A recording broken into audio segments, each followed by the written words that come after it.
My name is Brian. I am the community director here at the American Composers Forum. So I oversee and administer the McKnight Composer Fellowship programs as well as the Composer in Residence program and other activities that support Minnesota-based music creators. Um, and I'll be primarily walking you through the slideshow tonight and answering your questions this evening. And I'll be your primary resource as well for the coming weeks as you work on your applications.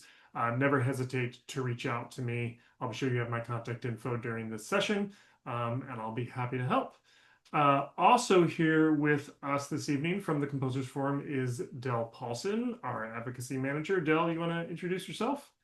Sure. Thanks, Brian. My name is Del Paulson. Like Brian said, I use any and all pronouns, and I am ACF's advocacy manager.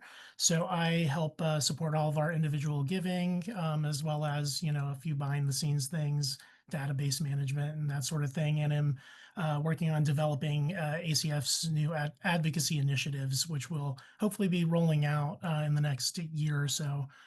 Yeah, real excited to be here. Thank you all for joining. All right, well, let's hop on in. This is our first information session of two for the 2026 Composer Fellowships.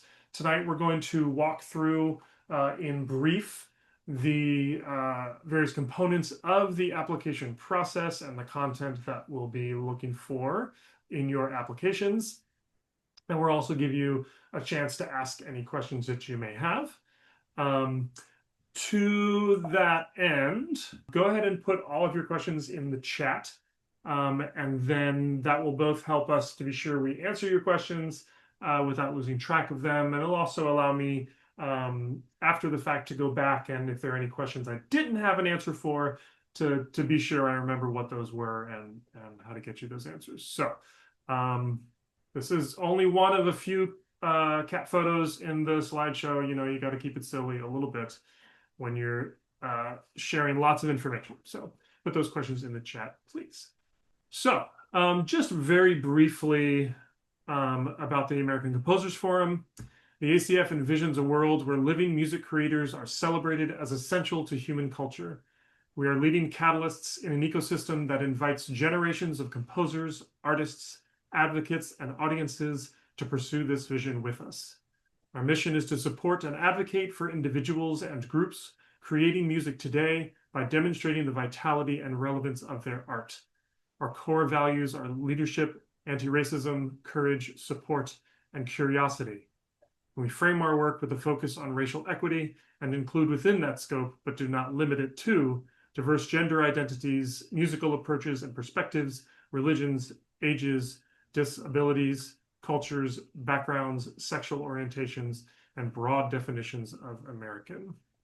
The intent of the McKnight Artist and Culture Bearer Fellowship is to recognize and support artists and culture bearers who are beyond emerging and have sustained experience in their area of practice.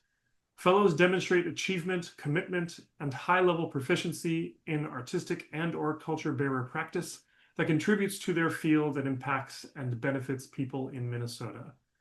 The addition of culture bearer acknowledges that the McKnight programs support creative leaders in Minnesota from cultures that don't use the word artist, such as Native American and Hmong, as well as those who center the transmission and preservation of cultural lifeways.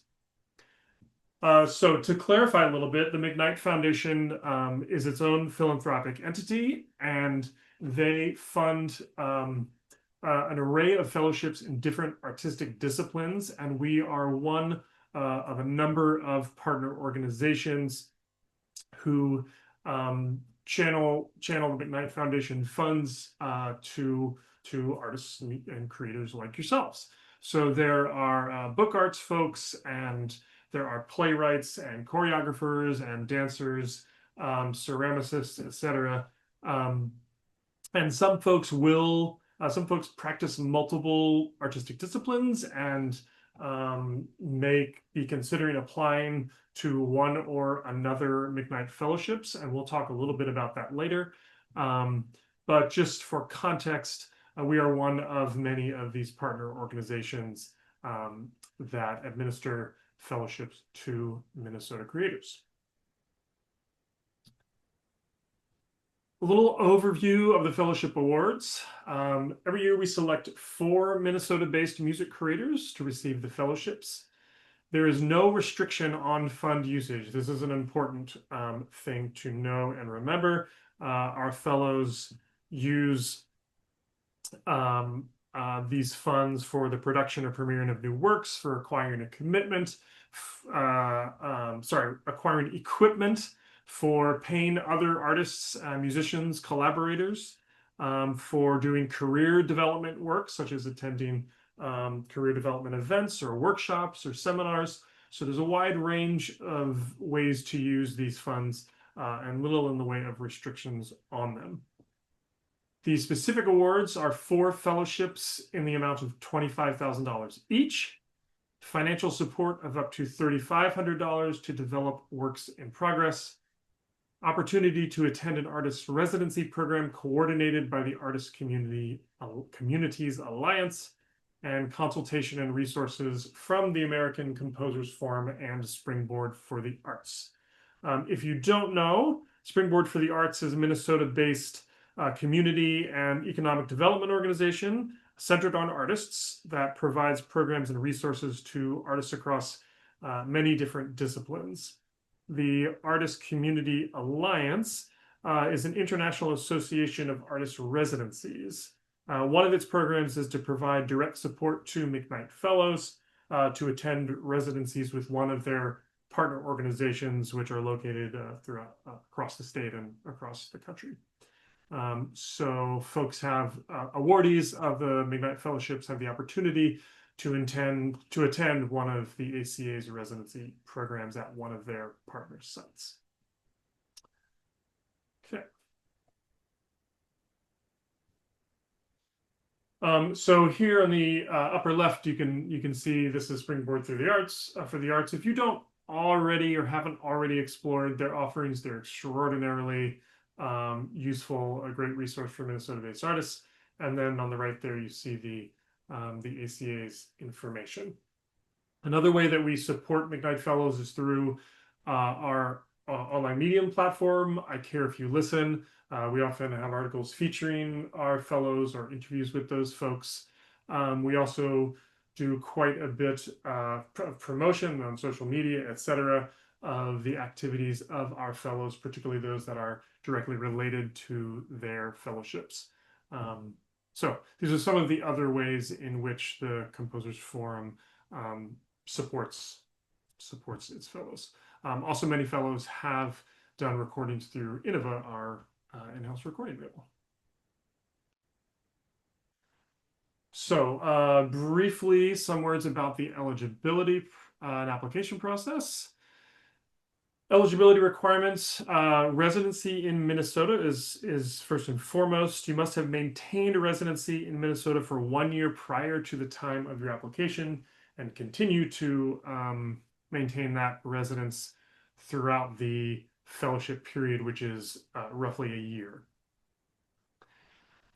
These are some of the other ones. Social Security number, being beyond early practice with sustained experience. We will dive into the details of that and how we define that a little bit further on in just a moment.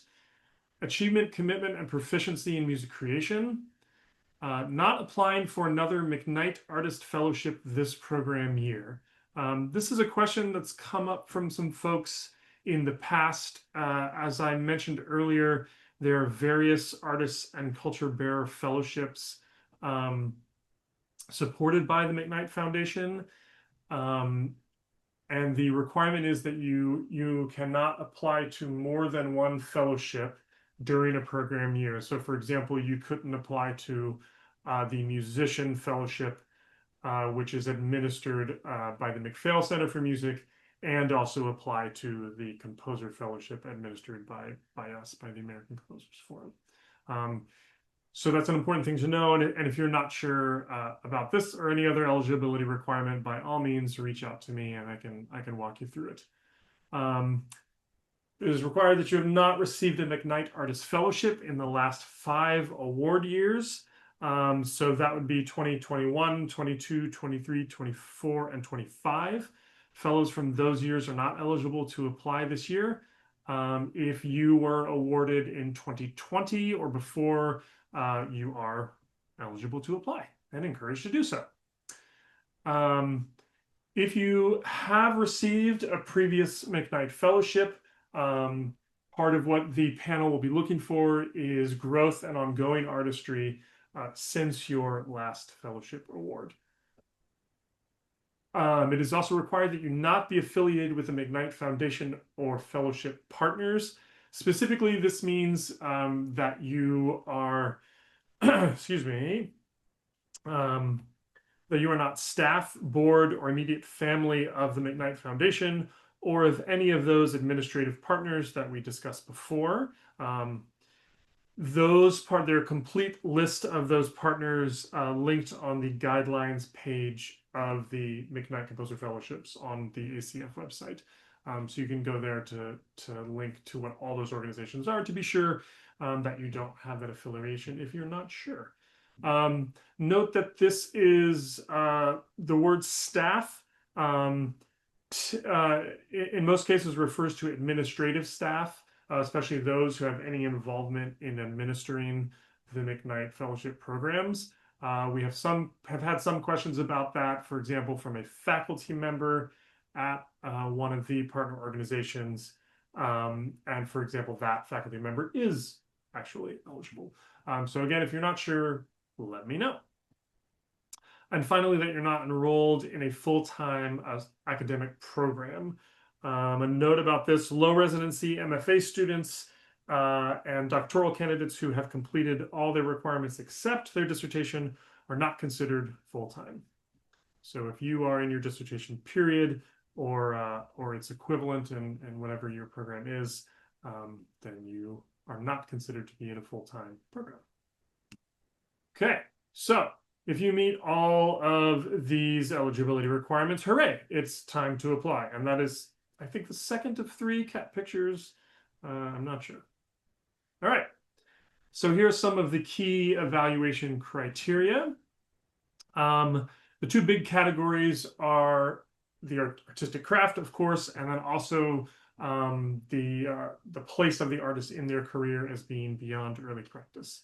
So under artistic craft, panelists are looking for a strong sense of the creator's voice, the technical proficiency necessary to achieve the desired results, the artist's desired results, and quality of work samples. I want to note that the quality of a given work sample is always defined by its aesthetic and cultural contexts. We encourage the application of music creators from a wide variety of aesthetic approaches and cultural backgrounds, and well beyond the Western classical, European classical disciplines that someone might associate with the word composer. We really want to reach beyond that, be more expansive, and we understand that the word quality is one that needs to be unpacked. And so the quality of work samples is determined, again, in the context of one's aesthetic discipline and also the cultural context as well. The applicant has clearly reached beyond early practice as evidenced by the following: having a significant body of work, creative achievement, and sustained contribution to their artistic field and Minnesota's arts ecosystem. Obviously, some of these things may feel subjective, and we encourage you in your application process to just be sure that you address all 3 of those things in your artist statement, which we'll talk more about later, to ensure that you are placing yourself clearly in that beyond early practice place. There are 2 stages, as it were, to the selection process. The first is pre-screening by Composers Forum staff. We are looking for to be sure that the eligibility requirements are met and that the application itself is complete. We are also working to ensure that our panel is adhering to the discussion guidelines through which they evaluate the applications and are working, according to the values of the organization and McKnight. It's really important to say that neither myself nor any other staff member contributes to decision-making or selection of awardees. We do not select who the fellows are. We simply, again, support the panel and ensure that applications meet eligibility requirements and are complete. And of course, we are a resource to you during your application period and beyond. The second stage of the application review is the panel review. So we recruit 4 music creators or arts advocates to form a panel that will look at your applications according to the criteria that we have already discussed and we'll get deeper into today and tomorrow. And that panel reviews applications in 2 phases. The first one is an independent review where each panelist receives the entire set of applications in a randomized order and has on their own time a time to review all of those. In the second phase, the 4 panelists get together and they review all of the applications as a group together in real time. Okay. So this is just to introduce our 4 panelists for the year. They are fabulous artists and human beings. Sakhba Minikia is an Iranian-born composer, pianist, and educator whose work spans contemporary, classical, experimental, and multimedia music. He's also the founder and director of the Flying Carpet Festival, and just a great artist and community contributor. Lena Marika Papach is a musician and interdisciplinary artist from Japan and the United States, whose compositions house the languages of dance, theater, sound, and image. Lena is also a former McKnight Fellow. GJ Spar is an electric guitarist and composer who has a wide range of music from chamber music with electric guitar to fully staged operas. His music has been called pop romantic, iridescent, and wondrous, which are some of the famous words I've heard to describe, my favorite words rather, that I've heard to describe the work of a living artist. Finally, Andrew Yee is a Grammy Award-winning cellist, composer, arranger, visual artist, and member of the acclaimed Ataka Quartet, whose solo project Happy draws on their experiences as a biracial and non-binary person in having access to multiple communities at once while not feeling at home in any of them. It's important to us that we bring in panelists from a wide variety of cultural and aesthetic and geographic backgrounds who really will bring a robust and perspective rather to the application review process, because we get pretty wide range of applicants in terms of genre and style and background. So we're really excited to have these folks on board. And we'll tell you a little bit more about what these specific panelists have said to us about what they're looking for in applications in a moment.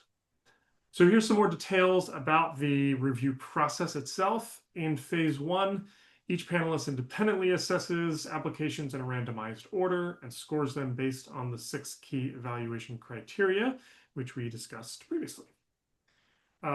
Panelists will only listen up to 5 minutes of the first work sample in this phase. And about 50% of the applications will be passed on to the next phase, which is the group review, based on the panelists' combined scores and review of the list. So in the group review, scores are aggregated to determine who is moving forward. There is an opportunity for scores to be revised, which we'll talk about a little bit later. In phase 2, panelists listen to forwarded applicants' music together in 2 rounds, having conversations in which they will make comparative judgments about each applicant. In round 1, panelists adjust scores on the key evaluation criteria as needed and select between 10 and 15 applications to proceed to the next round. Panelists may revisit work sample number 1, this time collectively. And in your application, you can indicate an alternative queue times for that review. We're going to get into more detail about providing queue times, etc. But the short version is here. It is possible to for your first work sample to provide an alternative portion that you'd like the panelists to review as they do so collectively.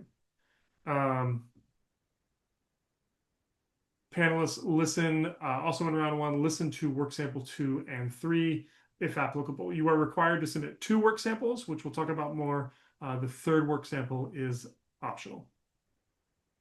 In round 2 of the group review process, panelists will provide an overall score and select the 4 awardees, alternates, and honorable mentions as they see fit. Panelists will revisit all work samples as needed, so they may go back to the first work sample, for example, if they need to make their decision. So these are some of the things that the McKnight Fellowship panelists are looking for. Artistic clarity, and these are by the way quotes directly from them, from the specific 4 panelists for this year. Artistic clarity, authenticity, and a strong sense of purpose and empathy. A sense of honesty, uniqueness, and singularity of artistic voice. A sense of unity in the application where points connect. Can I get a good feel for who this person is, where they are coming from, and how their life connects to their work? A sense of urgency in why this artist creates music. A history of consistent creative output. Spark, zip, and an unmistakable sense of drive. Solid craft and the personality and imagination to make things happen. The ability to collaborate deeply. Spark, craft, and follow through. A mix of vision, skill, and energy that makes an artist impossible to ignore. I'll take just a pause, 10-second pause here to see before I go on if we have any questions so far.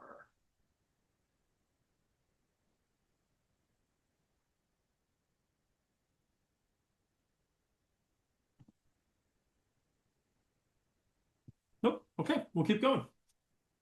So SlideRoom is the web-based application platform that you will use to apply for this fellowship. It can be found through a link on the American Composers Forum webpage under the McKnight Composer Fellowships page.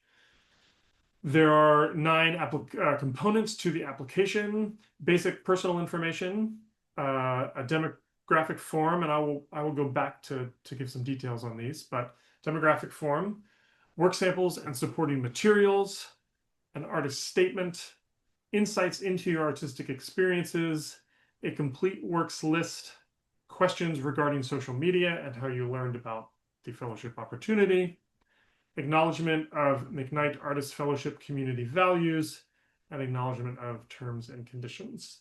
So to elaborate just a little bit on some of this, for the demographic form, you have a few different options. If you complete it in the SlideRoom application, it will be shared with panelists, but you are not required to complete that demographic form. You can indicate that you do not want to share that information with panelists and opt out of preparing that or submitting that form in SlideRoom. There is a confidential and anonymous option, which is a Google form.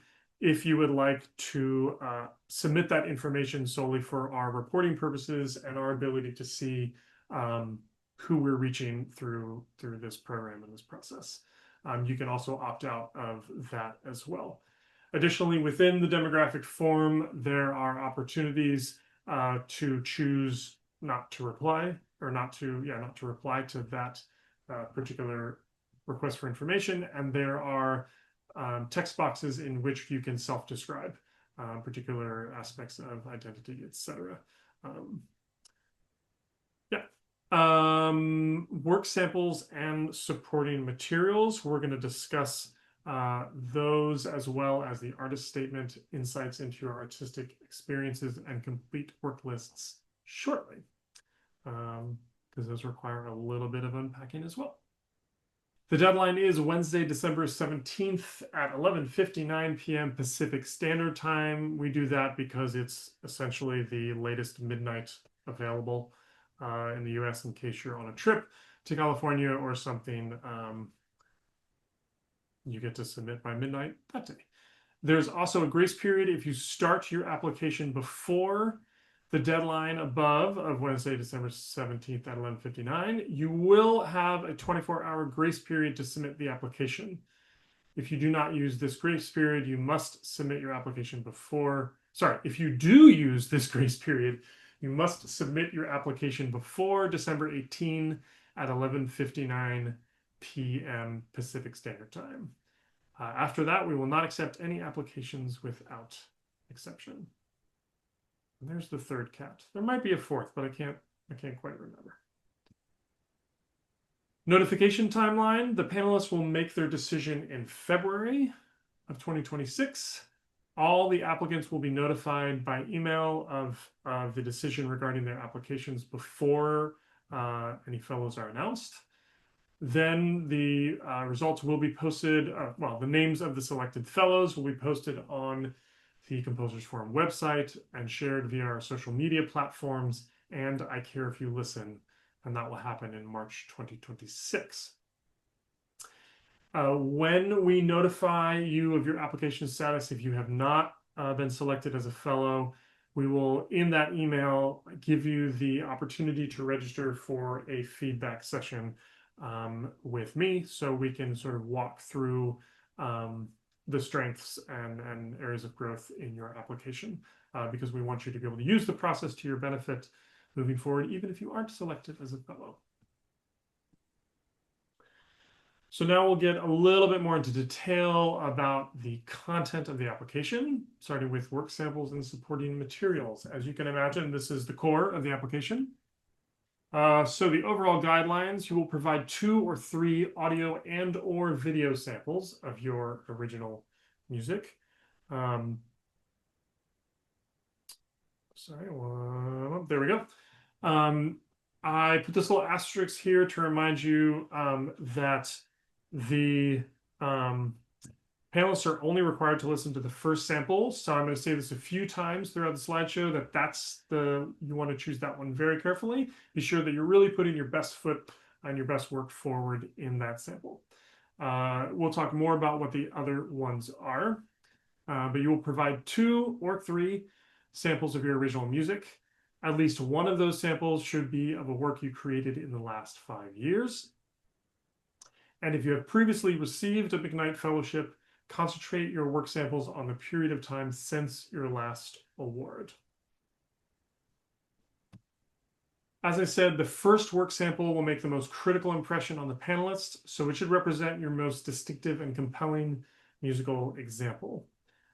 In our session tomorrow, we're going to dive into applications by 4 different fellows from previous years. And we'll take a look at what their work sample number 1, 2, and 3s look like. So you'll get a sense of that. You want to be sure you connect your first work sample and really all of them directly to your artist statement, which we'll talk more about briefly. And that you demonstrate the significance of each sample with a written description. So the written descriptions are a chance to provide a general context about the work's creation and or its place in your artistic practice and creative output, and to share your thinking about the work and to explicitly draw those connections between the work sample itself and your artist statement. You will also be able to submit supporting materials such as scores, lyrics, etc. We'll say this again a few times, but I want to make note that scores are not required as part of your applications. Also, scores can take many forms, such as conventional Western notation, written instructions, a description of raw materials, graphic scores, etc. Depending on your area of practice or your particular aesthetic point of departure, a score may mean something different to you than to others, and that is fine. For your second work sample and your third, if you choose to submit it, These work samples should complement the previous ones. Oftentimes, successful applicants will include something that provides some sort of additional dimension, a contrast perhaps to the first work sample. So choose a sample that in combination with your first work sample demonstrates the depth and or breadth of your artistic practice. Some folks will submit just audio for one sample and video for another, or a sort of music only sample for one, and then a cross-disciplinary sample for another, etc. So for those second and third work samples, you want to be sure, again, that it's demonstrating the depth and breadth of your practice. Some technical stuff that's important to remember. You will be asked to include start and end times for each work sample.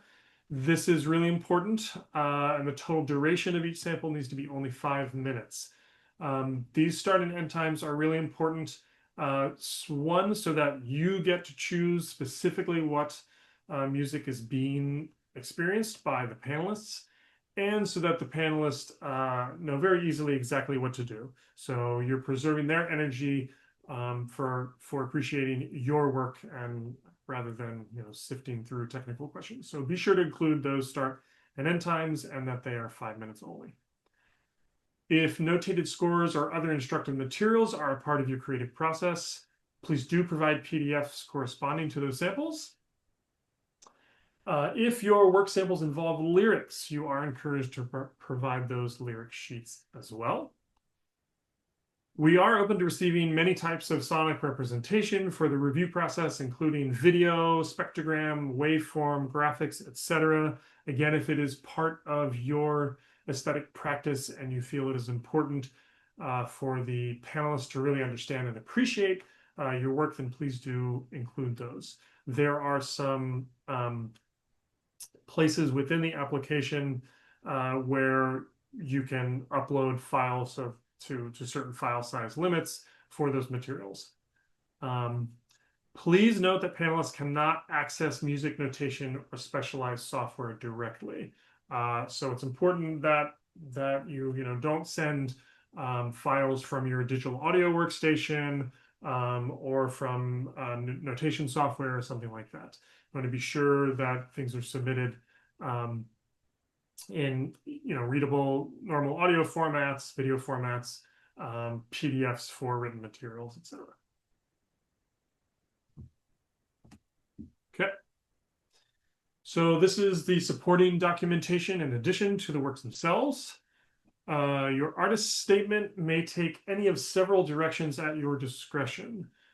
You should craft a statement that provides the most compelling context for your work samples, such as information about your background, the development of your work, your interests as an artist or your aesthetic position, your future artistic direction, your career status, self-assessment, etc. A thing that you will notice about the supporting documentation that we asked for is that it's left up to a certain amount of interpretation by you. And we'll talk tomorrow about what that looked like for the 4 successful applicants, for the previous fellows whose materials we will look at tomorrow. So you can see how each of them approached these differently, but in a way that really aligns with their practice and speaks well to their creation. You can enhance your artist statement by sharing information about and insights into your artistic experiences. This too can take many forms. Sometimes folks will submit sort of a standard bio. Some have submitted a list of the most impactful artistic experiences, elaborating on a few of those experiences, storytelling, etc. So again, this is open, and you're encouraged to sort of take your own direction with it. Give a broader scope of your work with a complete works list. Again, this can take a number of different forms. That for some will take the form of a list of pieces with titles, premiere dates, etc., things like that. For some folks, particularly those whose work is based in improvisation, there may be more of a sort of descriptive document of the kinds of of performances and works that they produce. Some folks have submitted sort of samples of or lists of raw material. We've even gotten some, I actually don't know that I have the right word for it, but sort of signal mapping for those who are producing music electronically. So a complete works list can and should look differently depending on your particular discipline or your particular sort of aesthetic space that you're working in. Just a few reminders and recommendations. You can save your application as you go in Slide Room and close the window and come back to it later. You'll end up setting up a username or password so that you can do that. So save as you go, return as needed. Be sure that you test your links when you upload them and that you leave those links active until February 9th so that we're sure that our panelists have access to your materials all the way through the review process. Your work samples should have, again, be a maximum of 5 minutes and should have start and end time cues.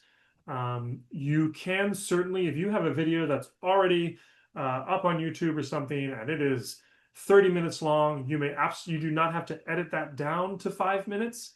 You can send the link to to that video or that audio or whatever it is just as it is, so long as you provide, again, those start and end times so that the panelists know exactly what to look for. Artist statement, the insights into your work and the work descriptions really do matter.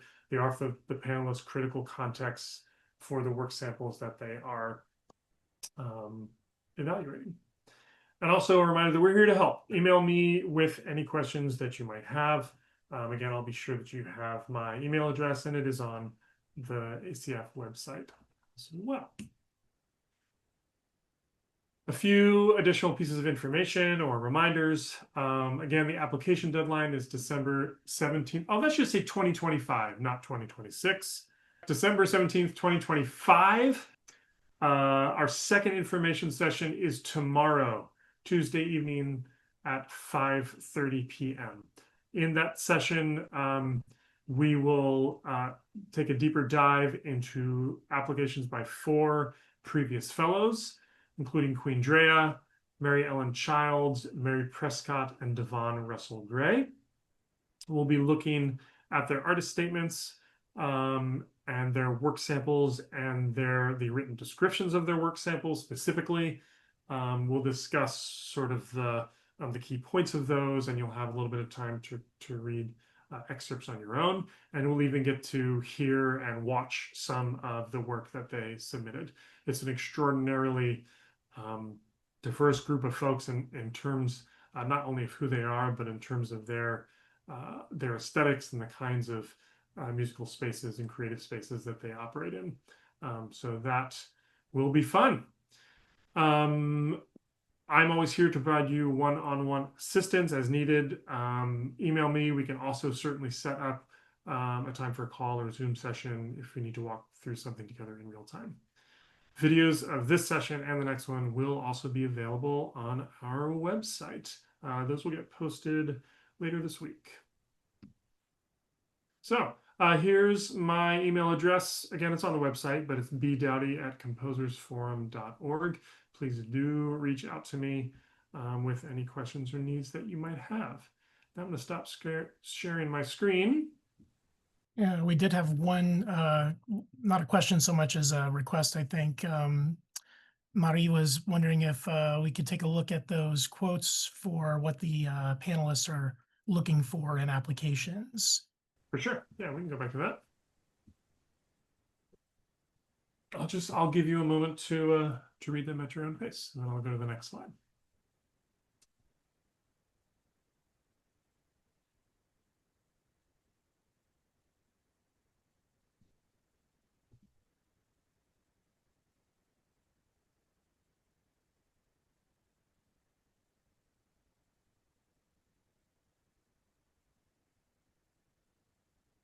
Taylor has just asked in the chat, is one of the fellow partners the Jerome Foundation? Just checking because I am a current grant recipient in this. I don't think so, but Brian, you might know better than I. No, the Jerome Foundation is not. They're a separate funding organization. We do offer um, programs and have historically offered programs through the Jerome Foundation or that are funded by. And there are artists who receive Jerome grants as well as McKnight grants. My guess is that perhaps this question is coming up because Jerome, if I'm remembering correctly, Jerome has grants for, I think they call them early career artists now, and it used to be emerging. And then, of course, we have grants for beyond emerging, which sometimes folks call mid-career artists. So sometimes folks will ask whether they can apply for both Jerome grants as well as McKnight grants, and the answer is yes, you can, because they are funded by two separate organizations with different criteria. It's really up to each organization or each panel to make their own decision about career stage. So hopefully that answers and perhaps even elaborates upon your question. Madi says, could we see the phase 2 group review slide again? Yes, can.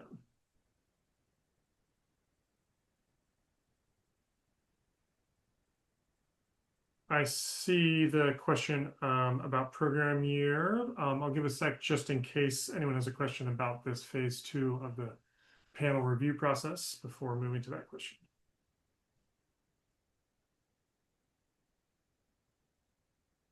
So the question was asked, you mentioned an artist can't apply for this if they applied for a different McKnight fellowship within the same program year. What is meant by a program year? The year applied or the year awarded? Yes, there has been historical confusion about this, about whether it's a calendar year or a program year applied or year awarded. It is confusing. It is so each organization will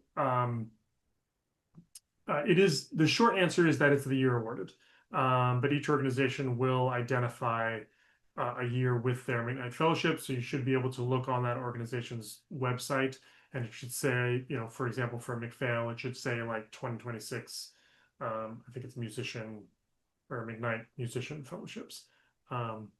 So yeah, it should be it's year awarded. And if you have any question about that, should be able to find that through that partner organization's website, or feel free to reach out to me and I can do some digging and be sure. And if you have any doubt, definitely reach out to me. I'd rather do the digging for you to be sure I get exactly the right answer so that you don't miss applying for something. Madi asks, is there a limitation, word count, or number of pages when it comes to supporting documents? I am concerned about the length of music scores, program notes, etc. There is a word limit. So, for example, the artist statement is 4,000 characters or 600 words. Same thing for the insights into your artistic experiences. For the PDFs that you upload, though, if it's some kind of text like, see, I think you mentioned program notes. Yeah, if it's a PDF that you upload, there's not a word limit, though I would be mindful about how long those are, just to be sure that our panelists are able to sustain their energy and give you a solid consideration. But the specific word and character limits relate to the artistic statement, insights into your artist experiences.